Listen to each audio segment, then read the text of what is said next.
We are constantly in a dance in the universe with interacting with each other. And that is what human design also shows us, is that we are in this dance in the quantum with each other. We do allow miracles to occur when we just kind of relax and we allow the universe to move through us.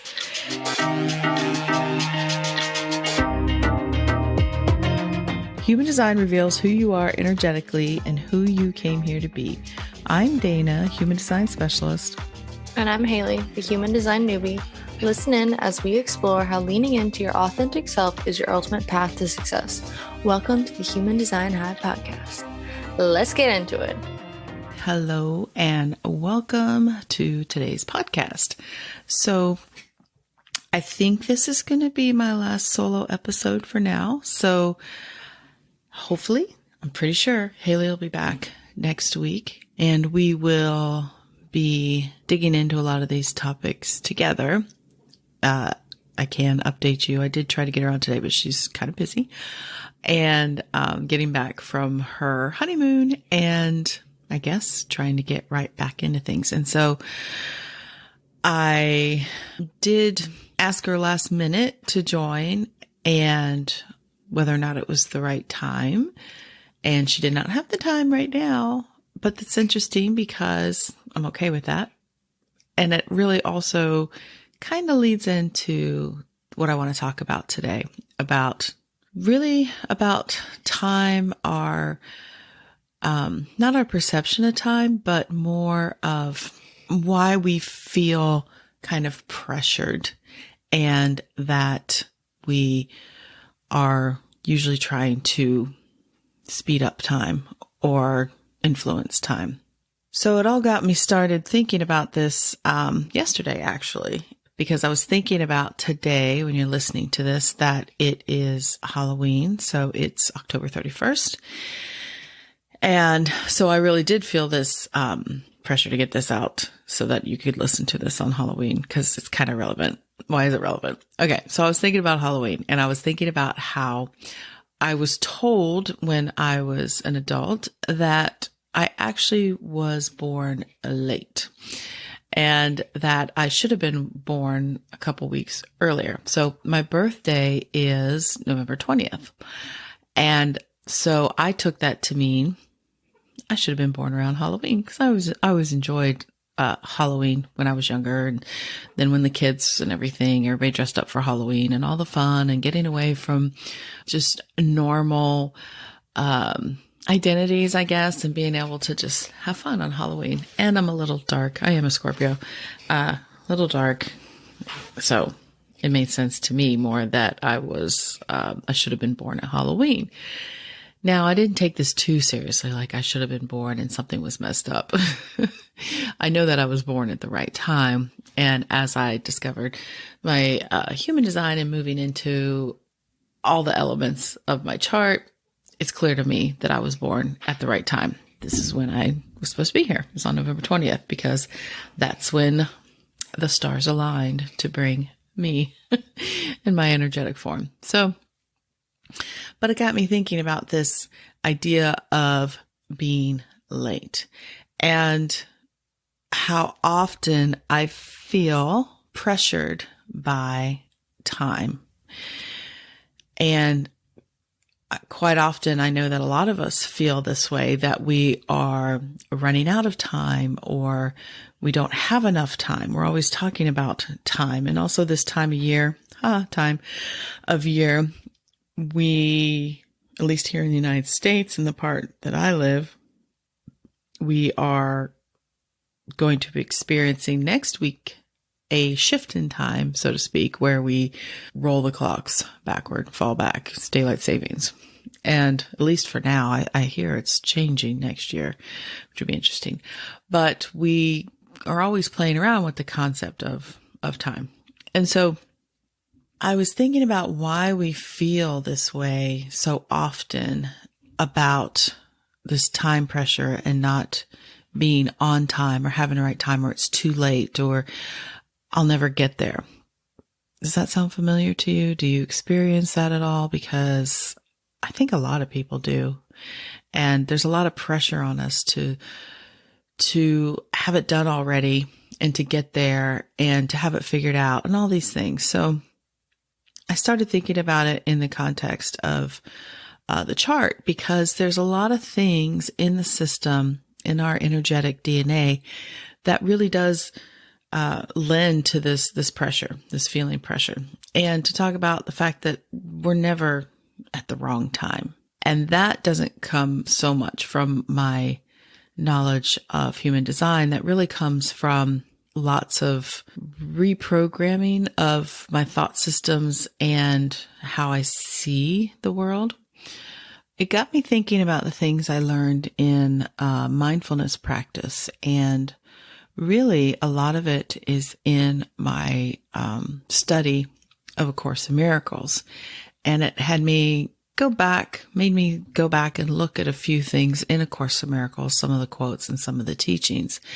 And if you're not familiar with A Course in Miracles, it is a text. There is a text, a workbook, and a manual for teachers. But basically, it's this enormous text that is really it says it's A Course in Miracles, but it's more of a spiritual, psychological retraining of the mind, and which is a lot of the spiritual path really is a retraining of the mind. And even working with human design is a retraining in belief systems, reprogramming.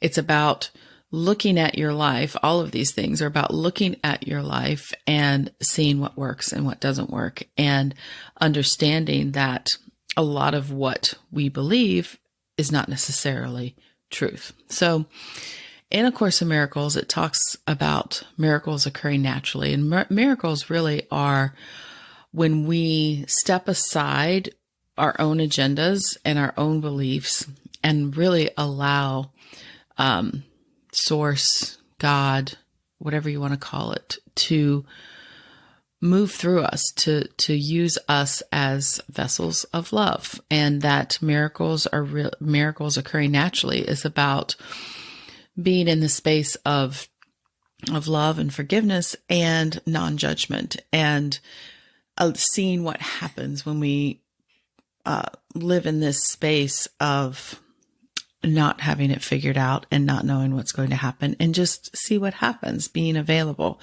And so it says that miracles occur naturally, and when they do not occur, it means something has gone wrong. It says that miracles are habits and should be involuntary, and they should not be under conscious control. And consciously selected miracles can be misguided. Now, if you've never heard any of this before, if you've never studied the course, I know it can sound a little weird at first, but basically what this small sampling here is saying is that when we try to force time, we try to force meaning, we are interfering with divine timing and what could possibly occur. And so it further goes on to teach that, we are the miracles. We are constantly in a dance in the universe with interacting with each other. And that is what human design also shows us, is that we are in this dance in the quantum with each other. We do allow miracles to occur when we just kind of relax and we allow the universe to move through us. And so I thought that maybe it would help if I could pinpoint some of these areas in the chart that really put this pressure on us, this sense that we're running out of time or we have to force the timing of things. And one thing, not one thing, but there's lots of things. Once I started looking at it, so much of the chart is about time and timing, because we also know that our strategies for the different types are really about waiting for the correct time, because generators have to wait to respond. Same with manifesting generators. They have to wait to respond before initiating.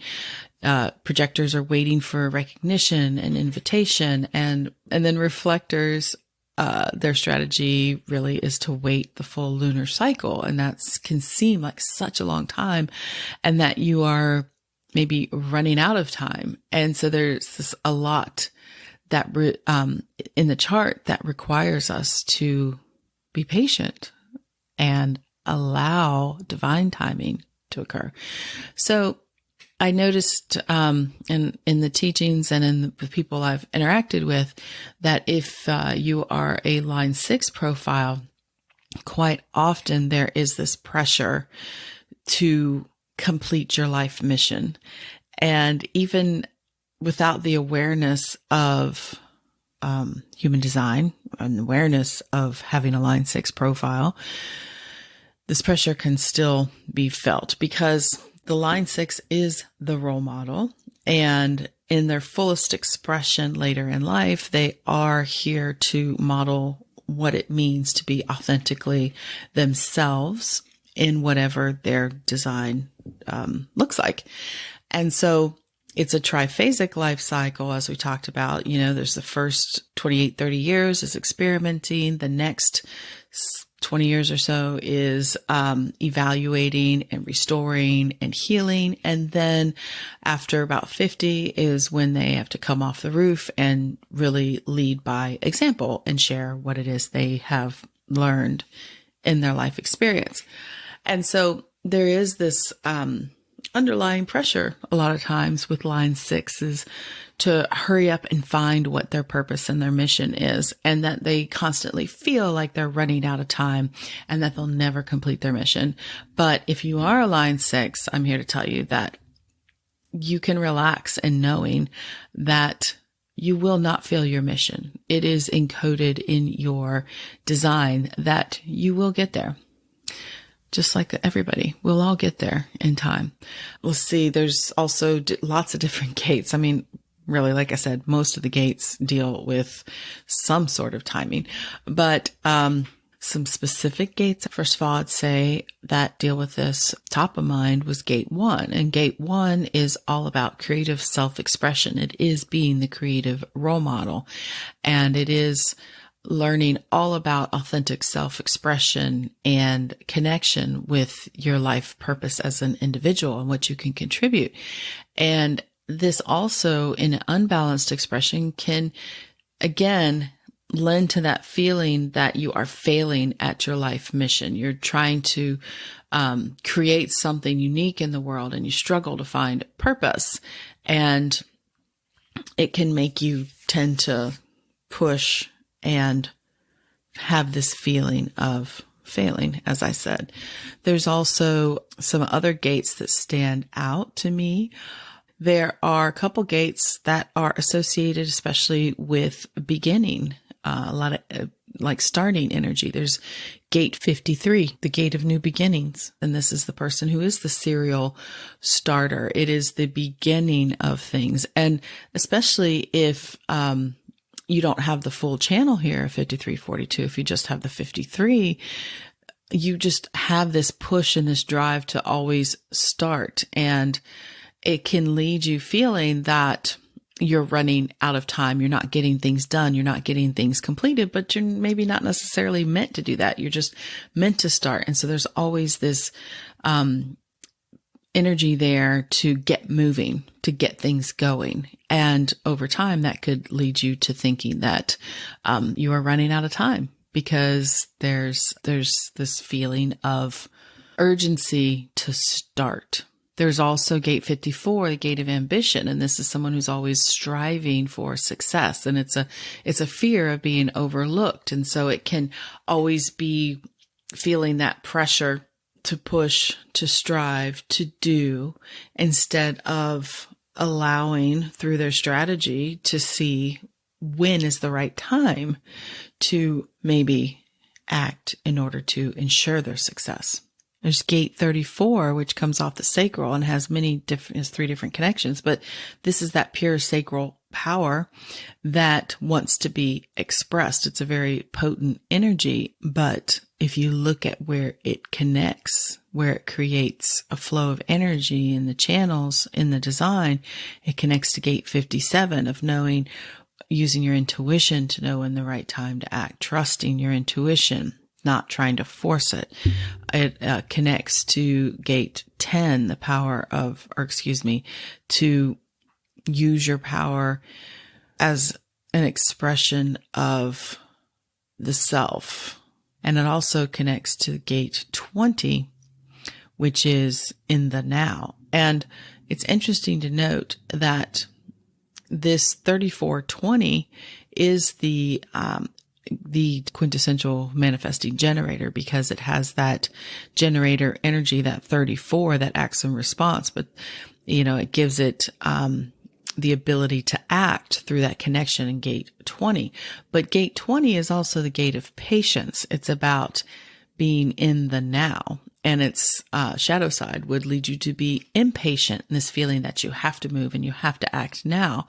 But really, it's finding that that flow and that path to least resistance here, even though there's a lot of power in the now, it's in the now.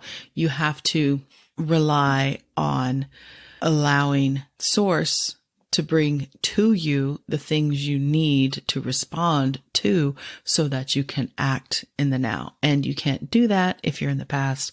And certainly if you're in the future, you have to be present in the now.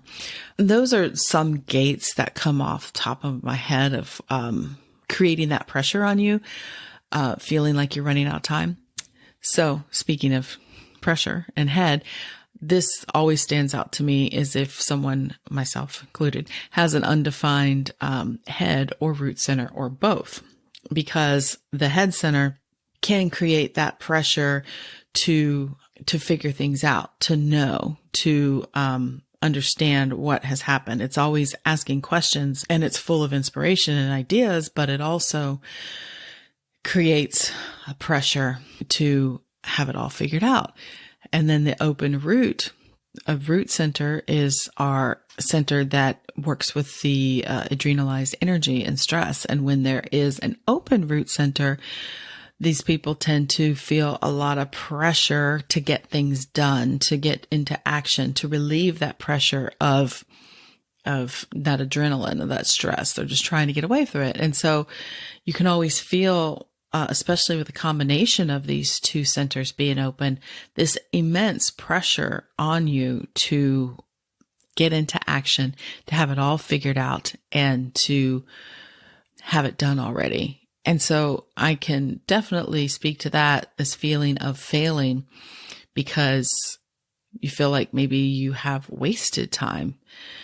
And if you have an undefined throat center, this could also cause some pressure on you to want to push through and make things happen quicker, meaning trying to push for that recognition, to push for that invitation to speak, because there's pressure on the throat also from all the defined throats maybe you come around you that you need to express. And so you tend to feel like, if I don't speak now, they'll never hear me. If I don't speak now, I won't have an opportunity to be recognized. If I wait, it's going to be too late. Nobody's going to listen to me. When the opposite is actually the truth, is that if you wait to be invited to speak or someone to ask what you have to say, that is the correct time. It's not when you force it, it's when you allow. And so these are just some of the examples, and I could probably really look at every part of the chart and find some more evidence of why we feel this way. But what is important is to recognize that these are all indicators, these behaviors of feeling like we're running out of time, they're all indicators that we are working against our own strategies and our own way of being in the world and interacting in the quantum, because it's an unnecessary anxiety, because really everything is always in the right time. And something that I take to heart as a mantra for myself is, where I first heard it's through Abraham Hicks, but is things are always working out for me. That's a big one. And there's also, there's ones that say I'm ready to be ready, which is just being ready for the right time. But things are always working out for me. And it used to be something I just told myself in order to try and calm myself down. But now I really do take that to heart and believe it more, because I've seen evidence of it over and over again in my life, even when I wasn't paying attention to it, that if I had pushed for what time I thought things should happen, it probably wouldn't have worked out the way I wanted it to. Because as you move through life and you can start gathering all your experiences and being able to look back and see, oh, this happened because that happened. And if I had tried to force it, then I wouldn't have been able to fully appreciate it, or I wouldn't have been able to make the next decision because I hadn't gained this piece of the puzzle yet. And I know I'm talking in very broad general terms, but hopefully it's going to land somewhere with you that you understand what I'm talking about. And so I noticed in my own experience that the things that had the biggest influence in my life and the direction of my life came when I wasn't necessarily looking for them, and when I had just responded, because that's what I'm supposed to do. I'm a generator. And quite often what it was that I had a desire or an interest that was within me that I had been thinking about, contemplating about, not acting on, but just a desire, something that I wanted. And then when I would release that desire, go do something else, think about something else, just live my life, I would find out that things would show up at the right time. And it would be better than I ever expected. And this is a really simple, kind of silly example, but I take it to heart. I have a couple of them, but I really like this one. So I have a 1997 Toyota Land Cruiser. And this car in particular, this model, has always been like my dream car, in the sense that whenever I would see one, I was like obsessed with them. I just love the way they looked. I don't know why it was so, so prevalent, but I mean, I would see one and I could just feel the swell of desire come over me. And I would often look for them. I've had many cars over the years, and I always would look for one and say, oh, I wish I could find one. But they were generally hard to find, for one, because people don't get rid of them because they're really awesome and reliable, but also very desirable.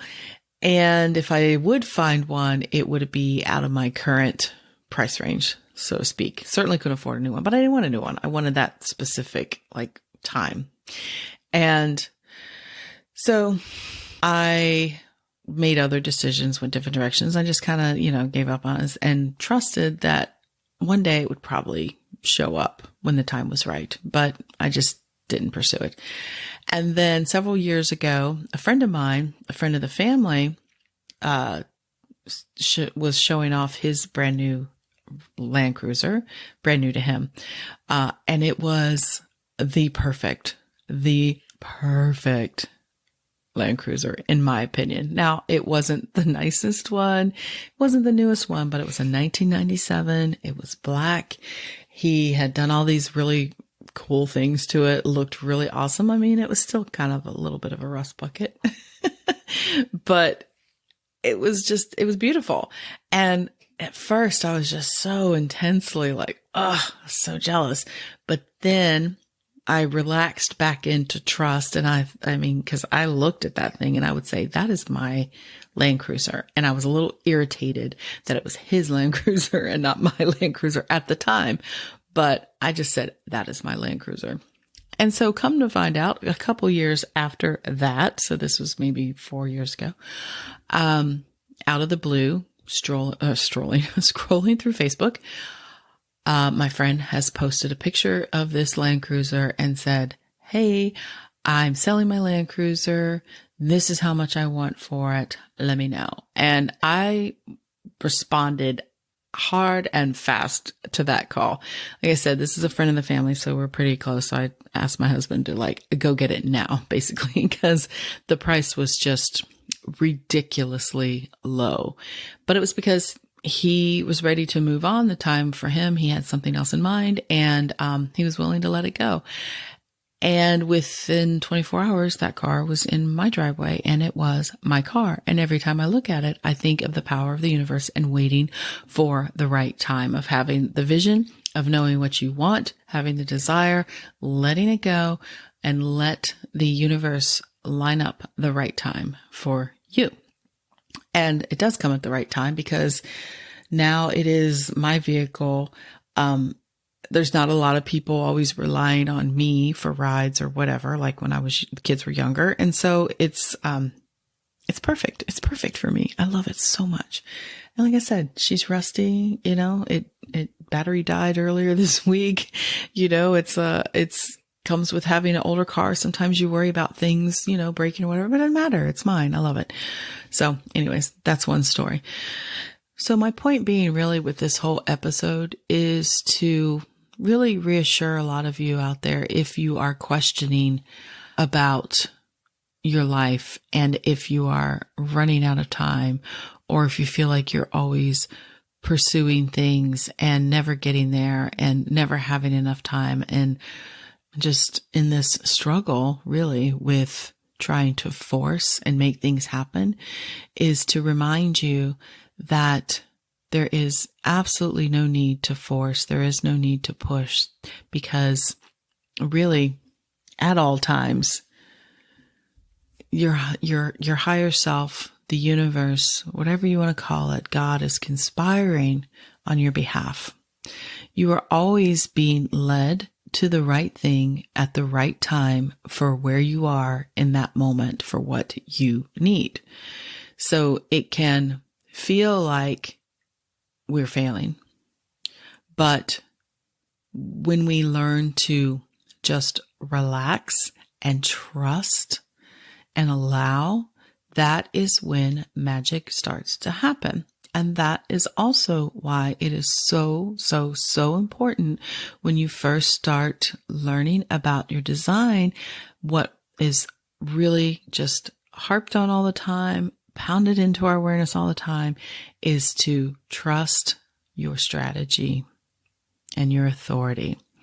Mainly your strategy is really so important, because if you are a certain aura type, your aura is experienced in a certain way, and you interact with the universe in a specific way. So as I said, if you are a manifester, even you have to make peace with timing, because even though a manifester is the initiating force in the world and designed to initiate, they have to be aware of their own inner timing so that they can experience, so that they can know when is the right time to act. And then remember, their strategy is to inform before taking action. So they also have to be, like I said, they have to be aware of their own inner world and their own process, so they know that it's about time to act. They have to inform to reduce resistance around them. The generator types, like I said, we're here to respond. We're not here to initiate. We're here to relax and to trust that what we need is being attracted to us, to our attractive energy. If you are a projector that waiting for recognition, well, those are for the big invitations. Let me be clear about that. The big decisions and things in life, waiting for the invitation, the recognition. But in the meantime, it's really about, for the projector, relaxing again and trusting that they will be recognized. And in the meantime, tending to their own energetic needs, to their own spiritual needs, tending to what makes them happy, what they're passionate about, what they're interested, refining their own process and things, so that when the invitations do come, it's from the right people, those they're meant to guide and interact with. And as I said, for reflectors, you have to trust that for your again, your bigger opportunities in life or decisions in life, you have to trust that you are designed to wait the full lunar cycle so that you, because of all your openness in the chart, the moon can activate all gates in the chart throughout one lunar cycle. And it helps you experience yourself with different definition throughout the month. So you can tap into different energies and see how you feel about things and take that time to really, ruminate and speak to other people about your decision and what you're thinking about so that when the time is right, you'll have more clarity. So again, it's never too late. There's always time. There's no need to rush, but there is a need to tune in to your body, to tune in to trust, and to begin to allow the divine plan, source, to move through you to guide you to the right place at the right time. And I know it may feel like it may never happen if you don't try to strive and push. And there is definite value in action. We all have to get into action at some point, but we need to get comfortable with being guided to when that right time will be. So this was kind of an introduction to playing with time and thinking about time. And oh my gosh, how many times did I say time? You could maybe have a drinking game with this one of how many times did you say time? Take a drink every time. Oh my goodness. We use that word a lot. So what I'd like to do is hopefully, Haley is with me next week. As far as I know, she will be. And I know we just talked about all this pressure of action and timing and that we really can't rush time, but we're going to look at how we can maybe influence time in the sense of making sure we are in the right space, basically, so that when the time is correct for us, when the universe is starting to line things up for us, we can more easily tune into the right time and take action from there. So hopefully that intrigues you a little bit of how to influence time, and we'll take a look at that in future episodes. So I just want you to trust that you are equipped with all that you need to fulfill your purpose and the life of your dreams in this lifetime. You don't need to force it. Don't need to rush it. You just have to trust that you're always on time. And that's all for now for today's episode. And if you want any help looking at your own chart and maybe some of these areas we talked about to see if they're influencing some of this pressure and how to work with some of those energies, by all means, reach out to me. You can check out my different reading offerings on my website. I'd love to be able to help you. But until then, I hope y'all have a happy Halloween, and I will catch you the next time. You made it all the way to the end of today's episode, so you must have liked what you heard.